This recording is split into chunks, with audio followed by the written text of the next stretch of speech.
Welcome to the third edition of Pulling Shots. We're just getting this rocking and rolling. It's going to be a lot of fun. Hopefully, it's educating for y'all.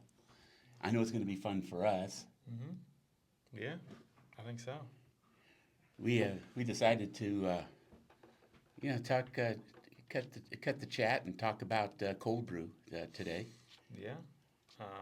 Mainly just probably the history of cold brew. I think we have a pretty extensive history.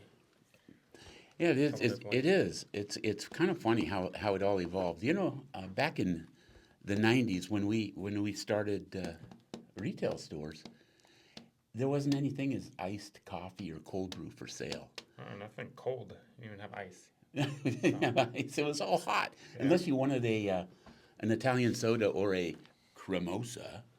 You could get a cremosa. What was a cremosa? That's kind of like with Italian soda cut with cream. Yep. Did you ever like those? Yeah, as a kid, yeah, that's all I had. So, yeah, that was just the thing. And now we have this whole selection of cold drinks, and cold brew Yeah. has become just a staple in the industry. It's amazing what's happened with cold brew. Yeah, it's. I mean, I don't know what the projections are or what's there now, but I mean, it's plus 50% probably across the market. Yeah. Iced drinks. I mean, I think Starbucks was projecting 70, a few years ago, projecting 70, 80% iced. Yeah. So I'm guessing they hit that about. So yeah, it's just, You know, cold brew's probably the biggest culprit of that, of Yeah. the iced. Yeah, I would say I remember we were at we were touring the country speaking about Nitro Cold Brew at Coffee Fest. They asked us to be the inaugural speakers for Nitro Cold Brew, so we went from New York to L.A. and at that point, I remember when Starbucks was projecting. You got Starbucks, but you got to have a metric somewhere, and Starbucks is a good one. Yep. Where they said that, I remember it was 23%. They were projecting 23% of their drinks next year would be cold drinks, and everybody's probably surpassed that. Oh yeah, probably everybody. Yeah. What are we doing at Friedrich's at our three little stores?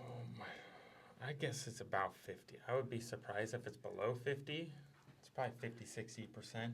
What was the last time we did check it? Because we're going to be getting all those numbers in from last year, but I can remember it was in the 40s, so I wouldn't be surprised if we're over 50% now. So it Yeah. just kind of speaks to the forward thinking of our industry. What if you're in this coffee business? You got to get some ice, and you got to get a lot of ice in the summer, especially. Yeah. I mean, just going back to the history, I think we started in 2005. That's about Is right. that about right? That Yeah. was with our first Cold brew? Cold brew. We never got into the iced coffee. We just hopped right over iced coffee into cold brew. Yeah. But it's still I was- iced coffee is still a menu item. It Yeah. can be. I think some of the big players still sell an iced coffee. Yeah, it is. It's kind of surprising. I was never been a fan of it. It's Nah, me neither. kind of getting the worst of both instead of like you're getting the bitterness, but you're not getting the hot and kind of wake up caffeinated feeling. It's just not. I don't know. Cold brewing brings out a lot more of the flavors that I think you want in a cold coffee. Now you're exactly right. With cold, basically you're extracting over a 12 to 24 hour period, and then you're extracting a lot of the bitters are left behind, which the bitters are compromised in a more positive way in hot coffee. Bitters isn't even a good thing to say, but it's some of the extraction in hot coffee that you pick up a lot more of parts of the bean that you don't necessarily want, bean profiles, taste profiles. But with Yeah. cold brew, it's more of a smooth, well-balanced. You get a lot of the acidity is gone in cold brew. Yeah, and I mean then Bass kind of skip forward 2016. That's when we started Nitro Coffee. Really? 9 years ago. Yeah, before that was our New York Coffee Fest. Oh, I remember that was 9 years ago. That was 9 years ago. Oh Yeah. my gosh. So that's when we started. I think we saw something. I think I think both of us kind of saw something early that year, and we're just like, hey, we just get this going in a month, figure it out, and bring it. And So, Tim Hintz was out there with us. Tim was oh yeah, our roaster at the time, and actually he decided. We had an employee that said, I really love coffee, I really love roasting, but I really want to be a doctor. yeah, So he was with us for about 15 years, and then he got his doctorate degree, and he is in kinesiology, and he is practicing here in Des Moines. But I remember we were rolling. Remember instead of the infuser at the bottom of the keg, yeah, we were rolling the keg to infuse the nitrogen into the coffee. Some of you that have been around for a while, you know what I'm talking about. yeah. And I think we had to go hunt down a nitrogen tank on the streets. Off of a gas truck. Yeah. So we just kind of figured it out as we went. So that was spring break 2016. Then we brought it in Dallas that summer, and that's when we talked to David, and he kind of said, why don't you teach a class? Oh, David was he was the owner of the coffee... Trade Show Coffee Fest. Yeah, Trade Show Coffee Fest. Yeah. So I remember he came up to our booth. I'll never forget. He said, I'm walking around this convention and tasting coffees, and you guys seem to be ahead of the game here a little bit. Would you mind being convention speakers for us for the next few years and traveling the coffee circuit? And so yeah, we did. Yeah, so that was Anaheim that fall. That we taught our first class. One of the first few, they were selling out pretty quick. Like we had to turn some people away. What were people charging to listen to that us? Was like $70. $70. Yeah, and Malia, she was kind of a big keynote speaker for us. Well, we were all kind of involved in different ways. It definitely evolved. So, and I know you and I did some tag team speaking, and Josh was speaking. Your friend Brandon. Yeah, Brandon. He taught at one of them. Yeah. Oh, wow. Yeah, when he helped us out. But yeah, and then to go along with that Anaheim, they had a cold brew competition, and we lost first round. We don't want to talk about that though. We outsold everybody, but we lost first round. Yeah. Why did you say that? You're so honest. Throwing it out there. Yeah. This goes back to coffee being subjective as it is. Yeah.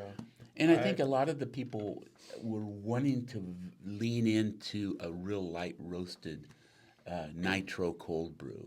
Yeah, I think it got really wild really fast between that summer and fall. It was kind of nitro and cold brew both kind of came to the front of everybody's mind. And I think SCA 2016, we weren't there, but I think they were really talking about it. Like, what's cold brew? Is it going to be a flash in the pan, or is it going to be a long-term thing? So it was just kind of, no one knew where it was going to head.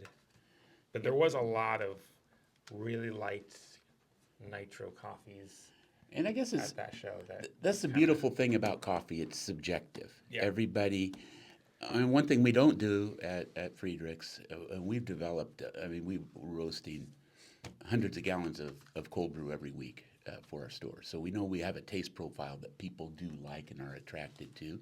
And the coffee house down the street might do the same volume in a light blonde roast that they have a following. But it's subjective. People, and there is a trend towards lighter roasted coffee, but cold brew, not so much me for a light roast cold brew, especially a nitro cold brew. Guessing what people realize is you can't do anything to it. Just with a lighter.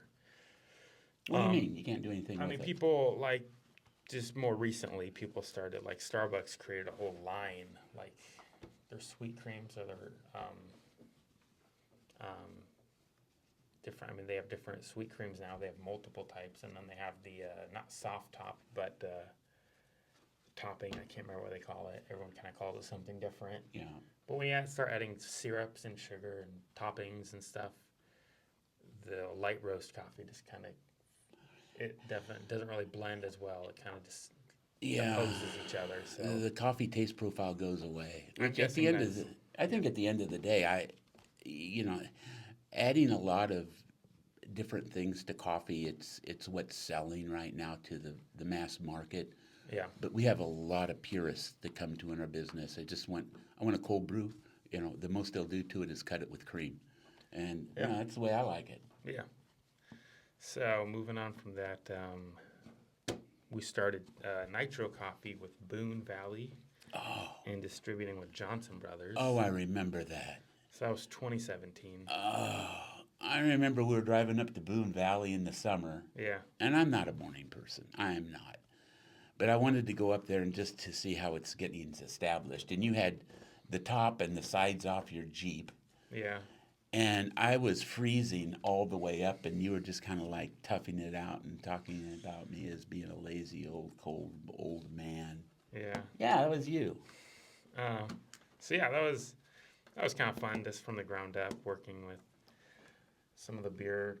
Like, we were in a couple tap rooms, and then we kind of went over to. We did start at our stores mid 2016. I think we got it into, 3 local breweries serving Nitro Coffee, and then it got it into Johnson Brothers distributing, and that lasted 2 years. Then 2 years later, and it took a while. Like, we would go up there 3 times per batch, one to start it, one to transfer it, the cold brew, into the nitro tank, one to taste it after. Yeah. So it was like a whole process. And we had just figuring it we out. bought a lot of equipment. We purchased like a 150-gallon brew kettle, 150-gallon bright tank, and all the connectors that make it all work. So we had a lot invested up at Boone Valley. Yeah, it was fun. One thing I remember about Boone Valley is they said, I can't remember the name of the individual that was helping us, but he was a really nice guy. And they said they had Boone Valley brought their water out of an aquifer there that was really pure. Yeah. Do you remember that? I don't. Doesn't ring a bell, but yeah. Yeah, it was. I heard it. Yeah. Yeah. Then we moved over to Confluence, 2019. That was nice. Yeah, they started brewing for us. John down there's a good guy. Yeah. And the rest of them. Not as good as John. No, John. And his daughter Elizabeth worked at our 42nd Street store, I remember. She did, yeah. She's a good girl.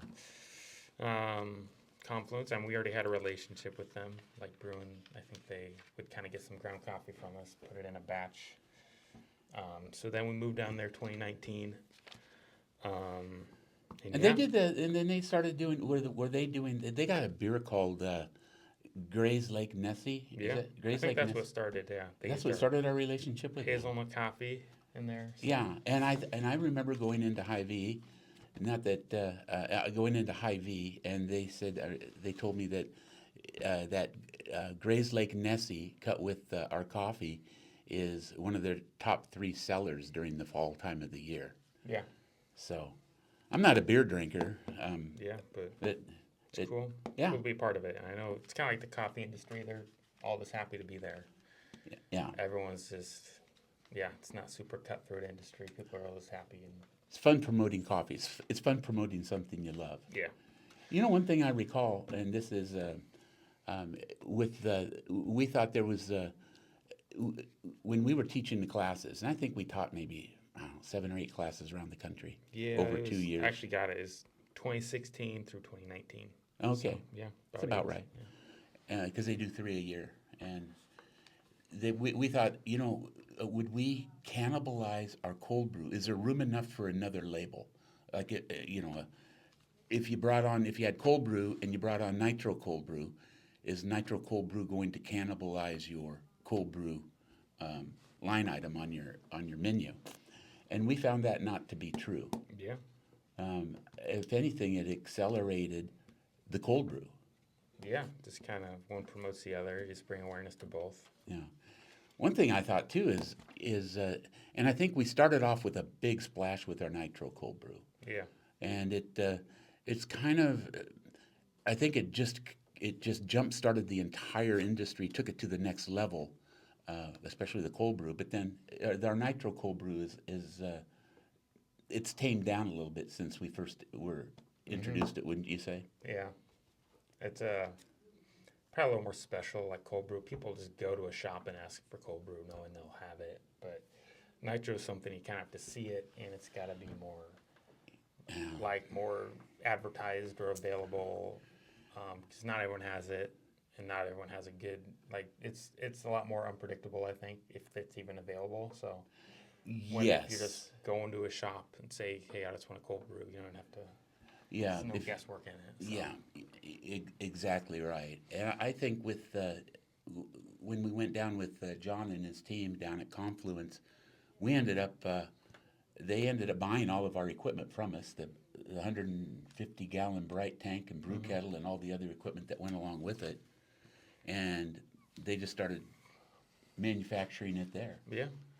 And they became our distributor. Yeah. They did. Yeah. So we ended up in, restaurants and finer restaurants around the state with a tap handle on their what do you call it, a brew bar, a brew in a Yeah. Tap handle. I don't know what you call that. yeah. So yeah, he's, bank of beverages. yeah. I mean, just one more, just kind of question to wrap this up. What do you think? I haven't asked you this, but what do you think is the next thing for cold brew? You're asking me? I'm asking you. Off yeah, the cuff? on the spot. Oh, buddy. It's kind of hard.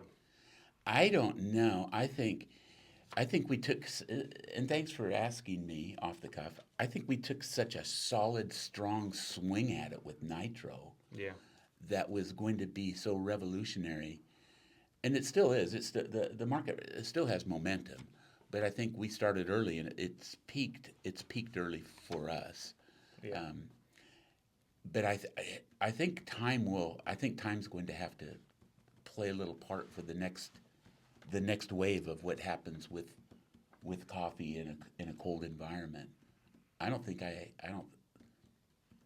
have a clue. No. Yeah. Do you? I don't. I mean, I Oh, don't. okay. I don't know. I think it's kind of at a spot where it's established everywhere, and everyone's got some like special kind of cold brew, not even just cold brew, but something. So it's kind of like, what's the next? Is it going to keep growing along with everything else, or? Well, one thing too. I just noticed the two top sellers out of all of our coffee is our espresso, which is phenomenal, and I just sent an email to everybody today that we should offer a couple more menu items of espresso to our wholesale customers because we sell a lot of good espresso. But the next line item is cold brew. Yeah. We sell a lot of cold brew. So if summer's coming around and you're a retail or a finer restaurant, you need to figure out how to do cold brew at your store. Not nitro cold brew, but cold brew. We can even help you out with nitro cold brew. Call us for any of your questions, and we will do our best to answer it. And you can call us at 515-278-5050 or Gary or Sammy at friedrichscoffee.com. Yep. Sweet. You have anything else you want to say? I think that's it. All right, but if you're not into cold brew, call us and we'll give you lots of menu ideas to accelerate your cold brew in your store this spring. What'd you get?